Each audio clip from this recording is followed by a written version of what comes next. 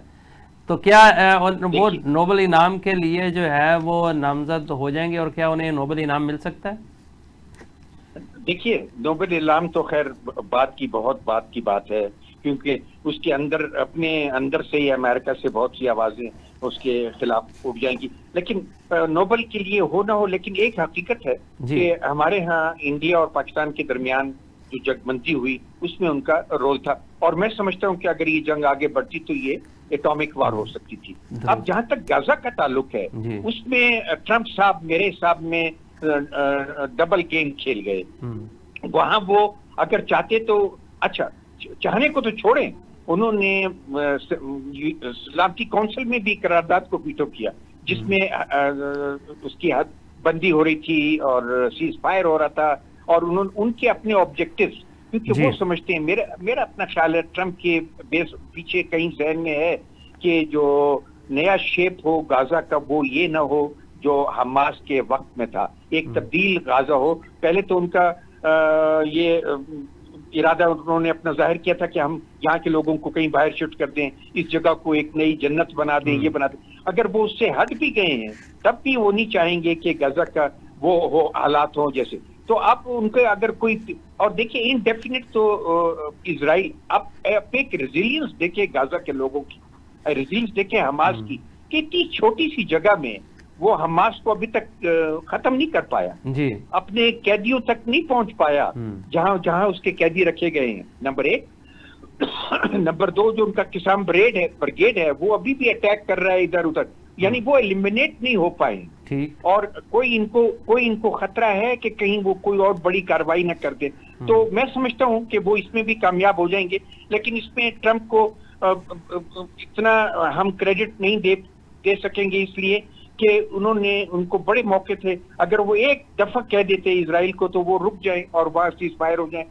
In fact cease fire ہو چکی تھی، اس کی وائلیشن کی ہے اسرائیل نے، اور وہ اس وقت آگے، اور ڈیلی 80-100 آدمیوں کو مارتا ہے، اور امریکہ کی طرف سے کوئی اس کی کنڈمنیشن نہیں آ رہی۔ تو میں یہ سمجھتا ہوں کہ آنے والے دنوں میں بھی غزہ میں کوئی پریزیڈنٹ ٹرمپ کریڈٹ نہیں لے پائیں گے، خواہ سیز فائر ہو بھی جائے۔ وہ لہذا بات ہے کہ لوگوں کی یادداشت کمزور ہوتی ہے، وہاں ایک دفعہ سیز فائر ہو گئی، آنے والے ڈیولپمنٹ میں قیدی واپس ہو گئے، اور وہ علاقہ، انفیکٹ ٹرمپ کو اپنے معاملات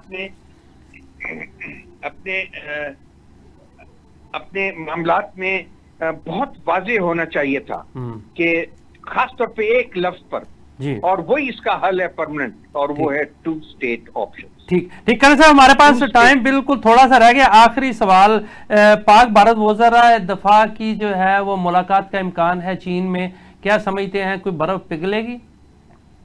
برف دیکھیں تو برف پگھلنے کا تو 2 معنی ہیں، ایک تو یہ کہ ہماری تجارت آپس میں ہونا شروع ہو جائے، اور ایک وہ جو اس نے کشمیر کے اوپر اپنا انکانسٹیٹیوشنل 73A اور 35 والا قبضہ کیا ہوا ہے وہ واپس لے لے، اور تیسرا یہ کہ ابھی تو ہماری بول چال ہی بند ہے نا، کیا بات چیت کا آغاز ہو سکتا ہے؟ میرا اپنا خیال ہے ضرور ڈیفینیٹلی ہوگا، یہ پرماننٹ سچویشن نہیں رہ سکتی، اور یہ آپس میں بات چیت شروع کریں گے، اور اس میں خدا کرے کہ کوئی آگے ہیڈ وے بنے، کوئی معاملات آگے بڑھیں، اور ایک جیسچر کے طور پر انڈیا کو کرنا پڑے گا کہ وہ اپنی جو سسپینشن کی ہوئی ہے اس میں انڈس واٹر پر اور ٹریٹی پر، وہ فوراً لفٹ کرے اس سسپینشن کو، اور اس کے بعد ہی آگے کوئی بات، کم از کم اس کو لفٹ کرے تو پھر پاکستان کو آگے بات چیت پر۔ جی ٹھیک ہے جی، فاروق منگئی صاحب آخری منٹ ہے آپ کے پاس۔